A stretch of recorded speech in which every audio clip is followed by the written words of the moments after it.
오늘 첫 발제는 성재훈 농촌진흥청 단장님께서 농업 AI의 기대와 현실이라는 주제로 진행을 해주시겠습니다.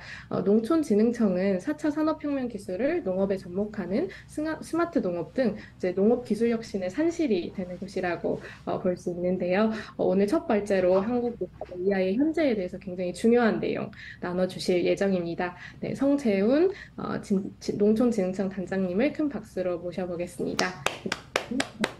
네. 저는 오늘 산업 간의 경계가 많이 틀어져 있다, 산업 간의 경계가 없어졌다, 이런 차원의 빅블러, 이 빅블러가 농업을 어떻게 바꾸고 있는지, 그리고 지금 하정우 소장님도 와 계시지만 GPT와 비슷한 보다 훨씬 파워풀한 하이퍼클로바 X를 개발하셨는데 그게 농업을 어떻게 바꾸게 될지, 그래서 궁극적으로 인공지능이 우리 농업의 미래를 어떻게 바꾸게 될지에 대해서 15분 동안 말씀을 드리겠습니다.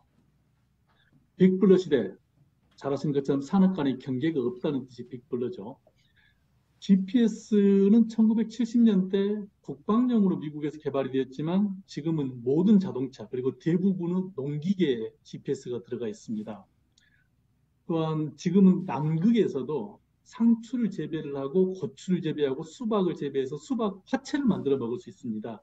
이게 남극에 저희가 식물 공장을 만들어서 보내드린 건데요. 이 식물 공장이라는 것은 처음에 사실은 우주 산업에서 나왔었습니다.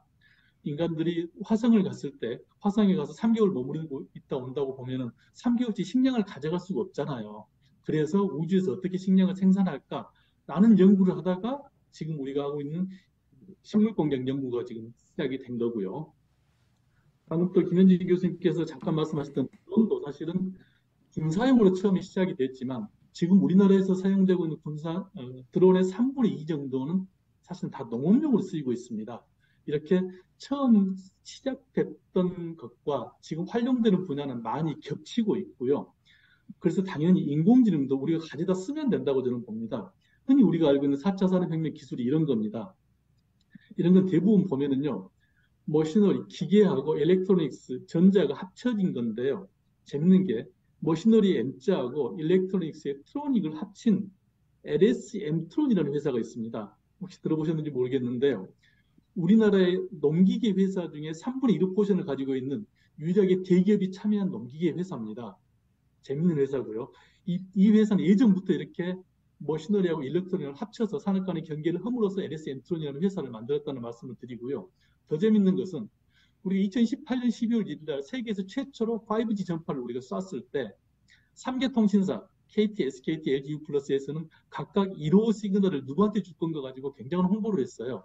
KT에서는 롯데타워에 있는 안내 로봇 롯한테 줬고 SKT는 안산에 있는 명화공업이라는 그 AI 머신 비전한테 줬어요. LG U+는 혹시 누구한테 줬는지 이게 이렇게 돼 있지 않은데 그게 LG U+, LSM2는 트랙한테 줬습니다. 대단하지 않습니까? 벌써 5년 전에 이런 일이 있었고요. 거듭 말씀드리지만 빅블러 이제 농업에서 가져다 쓰면 되는 겁니다. CES는 워낙 많이 나왔으니까 더 이상 이제 말씀 안 드리겠지만은요. 지난 8월 말에 CES의 부사장께서 한국에 오셨어요. 그분이 하신 말씀이 이겁니다. 농업도 앞으로 계속해서 지속 가능하게 해야 하고 약자들 고려하면서 이렇게 발전해 나가야 한다. 그리고 더 이상 우리 존 디어는 생산업체가 아니고 이제 플랫폼 업체다 이런 것을 자주 강조를 하셨습니다. 방금 LSM 트론이 우리나라 농기계는 3분의 1 정도 포션을 가지고 있다고 그랬는데 또 다른 3분의 1 포션을 가지고 있는 게 대동입니다. 이 대동이라는 회사는 전방산업, 그러니까 농업의 전방산업부터 씨를 뿌려서 재배해서 수확하고 가공하고 소비자 선택하는 이 모든 과정에 데이터를 수집을 해서 대동이 거기에 관여하겠다는 겁니다. 그래서 대동은 더 이상 농기계를 생산하는 업체가 아니고 이렇게 농산업 전체를 아우를 수 있는 그런 회사로 발전하겠다고 하는 게 큰 목표입니다. 이렇게 빅블러 시대에 아까 조금 전에 그 농협경제무소 소장이 말씀하셨던 그 챗 GPT, 요즘은 벤츠에도 챗 GPT가 들어간다고 그러고요. 그다음에 제너럴 모터스에도 챗 GPT가 들어간다고 그럽니다. 그럼 당연히 내일 모레 곧 트랙터도 챗 GPT 들어갈 겁니다. 세상이 이렇게 바뀌고 있다는 말씀을 먼저 드리고요. 우리나라에서도 이제 챗 GPT에 못지않는 하이퍼클로버 X를 지금 만들고 계시는데요. 저희가 스마트 농업을 하면서 스마트 농업 모델이라는 이야기를 자주 합니다. 그러면 농민의 입장에서는 일단 수익을 잘 얻어야 할 거고, 정부 입장에서는 수요와 공급의 균형을 맞춰야 할 것이고, 기업의 입장에서는 새로운 서비스를 만들어야 할 것이고, 각각 그 원하는 바가 있는데, 이걸 한꺼번에 성공할 수 있는 스마트 농업 모델, 그게 바로 다양한 데이터를 수집해서 인공지능 학습하고 이걸 해결할 수 있는 서비스를 개발할 수가 있습니다. 그렇게 되면은 농민, 정부, 기업, 시장, 소비자가 모두가 만족할 수 있는 이런 모델을 저희가 지금 만들려고 하고 있고요. 이 과정에서 가장 중요한 것은 데이터입니다. 더 중요한 것은 농사에 필요한 데이터를 수집해서 최적의 생산 모델을 만드는데 그때 제일 중요한 게 데이터는 시계일적으로 연계가 돼야 합니다. 예를 들어서 딸기라면 딸기를 언제 심고 언제 꽃이 피고 언제 열매가 맺혔는가 이것뿐만이 아니고 언제 심어서 어떠한 관리를 해줬더니 언제 꽃이 피고 딸기가 열려서 어떻게 관리를 했더니 이렇게 맛있고 좋은 딸기가 나왔다. 이러이러한 내용이 종과의 행으로 다 모아져서 인공지능 학습을 해야만이 최적 생산 모델을 만들 수가 있습니다. 이렇게 해서 수집된 데이터를 연계하고 학습을 해서 생산 판매 맞춤 서비스를 저희가 개발하려고 궁극적으로 이렇게 하려고 노력 중인데요. 문제 데이터 수집에서부터 사실은 저희가 막혀 있습니다. 자, 먼저 환경정보. 환경정보는 온도, 습도 이런 거예요. 환경정보는 뭐 자동으로 수집이 됩니다. 그 다음에 생육정보. 온도, 습도를 이렇게 맞췄더니 언제 꽃이 피고 언제 어떻게 자라더라. 이것은 아직은 자동으로 측정하는 센서가 많지 않아서 저희가 일주일에 한 번씩 현장에 나가서 측정을 하고 있어요. 지속 가능하지 않은 문제가 있는데요. 그보다 더 큰 문제는 병해충 정보, 농가일지, 시설 정보 이런 거 수집을 못하고 있습니다. 이건 전혀 수집이 안 되고 있어요. 그러니까 데이터가 부족하니까 이걸 연계한 학습도 할 수가 없는 상태에 있는 거죠. 그래서 저희가 네이버 하이퍼클럽 X 도움을 받아서 농업 관련 모든 데이터, 농업 관련 모든 데이터를 학습을 시키자. 그래서 농사에 필요한 모든 정보를 농민에게 제공할 수 있도록 만들어보자라는 아이디어를 먼저 냈고요. 이게 지금 아마 내년부터 학습이 될 것 같고요.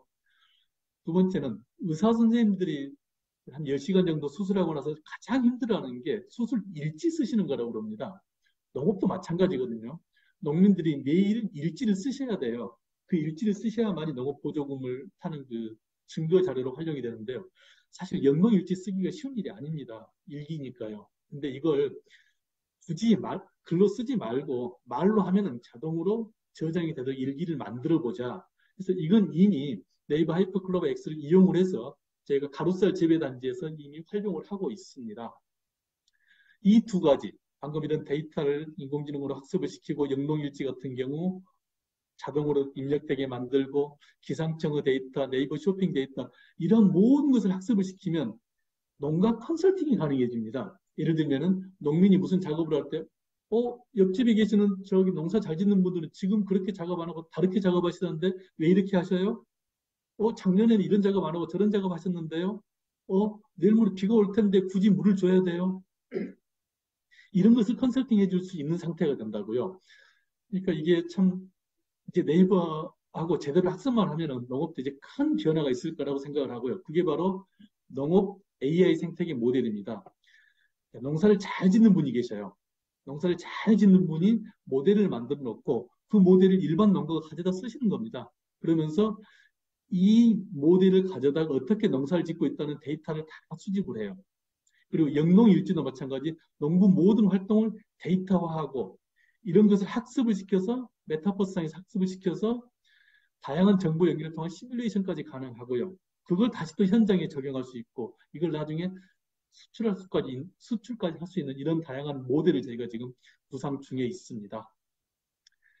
이런 것, 그러니까 빅블러 시대 때 다양한 데이터를 가져오고 산업의 기술을 우리가 응용을 하고, 그다음에 챗 GPT보다 더 파워풀한 하이퍼클로버 X를 우리가 농업에 응용을 했을 때, 농업이 과연 어떻게 바뀌게 될지에 대해서 좀 말씀을 드릴게요. 자, 농업의 궁극적인 미래가 뭘까요? 일단 농민 관점, 소비자 관점, 정부의 관점으로 나눠봤을 때요. 농민은 250년 전에 정약용 선생님께서 그런 말씀하셨어요. 일단 편농, 편하게 좀 농사 짓자. 자동화 좀 시켜다오. 후농, 돈 좀 벌게 해달라. 상농, 나도 떳떳하게 자식한테 농사를 지을 수 있도록, 농사를 물려줄 수 있도록 지위를 좀 높여달라. 이게 편농, 후농, 상농인데요. 이건 과거나 현재나 미래나 똑같습니다. 이 중에서 제일 중요한 것은 지금 우리가 살고 있는 게 자본주의 사회니까 돈 되는 농업이 가장 중요하겠죠. 자, 그럼 소비자 관점에서는 뭘까요? 싸고 좋은 거요? 세상에 싸고 좋은 건 없습니다. 소비자가 원하는 것은요, 깨끗하고 안전한 농산물을 가격의 진폭이 없이 안정적으로 공급받기를 원합니다. 지금 우리나라는 소비자들이 웬만큼 돈이 있습니다. 돈 지불할 수 있어요. 다만 가격의 진폭이 좀 적었으면 좋겠고 깨끗하고 안전하다는 것을 보장을 좀 해줬으면 좋겠다 이거예요. 그리고 하나가 더 있는데 그건 조금 이따 말씀드리기로 하고요. 정부의 관점에서는 농민이나 소비자나 똑같은 국민이니까 둘 다 챙겨야 하고 동시에 경제를 돌려야 하는 게 국가의 일이겠죠. 자, 이런 차원에서 이번 정부 들어서 디지털 플랫폼 정부위원회라는 걸 만들었습니다.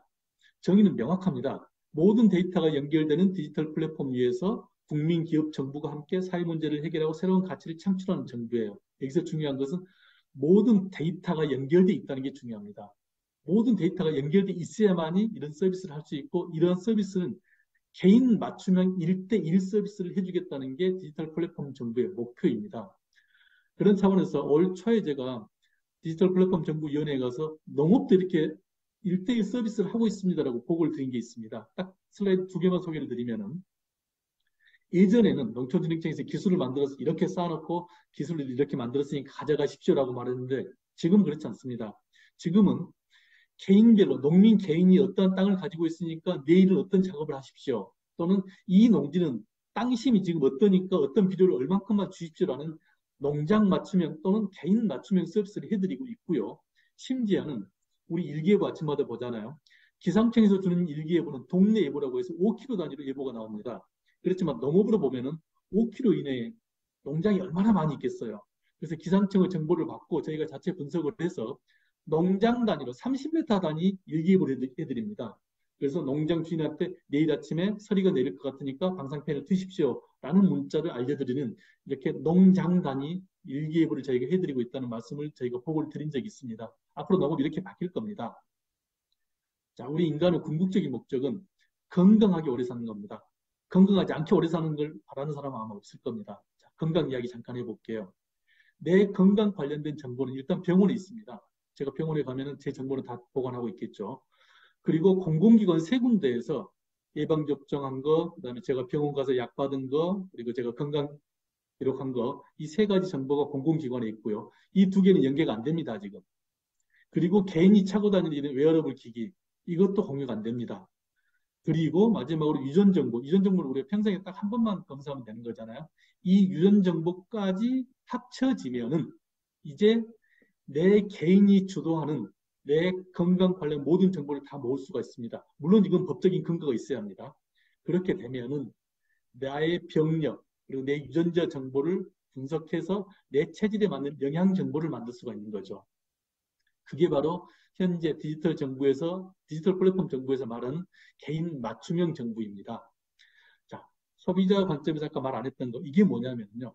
방금 앞에서 말씀드렸듯이 유전 정보, 병력에 적합한 맞춤형 영양 정보를 우리가 해석해 내면은 그 개인 정보에 기반한 맞춤형 품종을 육성할 수 있고 이 품종을 육성할 수 있는 최적 재배 조건에서 유효 성분이 규격화된 맞춤형 농산물을 생산할 수 있고 이걸 기능성 식품으로 제조하면은 내 개인 맞춤형 식단을 만들 수가 있습니다. 이게 농업의 궁극적인 소비자가 원하는 궁극적인 농업의 미래입니다. 그게 이번 정부 디지털 플랫폼 정부위원회에서 말하는 거고요. 넘어갈게요. 그래서 저는 미래 산업의 중심은 농업이라고 자신 있게 말씀을 드리는 겁니다. 농업은 단지 1차 산업, 즉 자연으로부터 인간이 먹는 것을 채취하는 먹거리를 채취하는 1차 산업이 아니고요. 환경, 건강, 행복, 심지어는 순환 에너지까지 모든 것을 커버할 수 있는 게 바로 농업입니다. 농업은 이 모든 산업을 다 커버할 수 있는 유일한 산업이 바로 농업이라고요. 그래서 미래 산업의 중심은 저는 농업이라고 자신 있게 말씀을 드리는 겁니다. 인공지능의 등장으로 농사에 대한 경계가 무너지며 장소와 육체 노동에 얽매이지 않는 자유로운 농사꾼 시대가 온다. AI가 접목됐을 때 가장 시너지를 낼 수 있는 산업은 바로 농업이다. 다음 세대를 이끌러 혁신은 생명의 신비를 가장 자주 가장 가까이서 지켜보는 농부들이 이끌어갈 것이다. 라는 말씀을 누가 했냐면은 작년에 돌아가신 이어령 박사님께서 하셨습니다. 우리나라 최고 석학이라는 분이 이렇게 보고 계신 겁니다.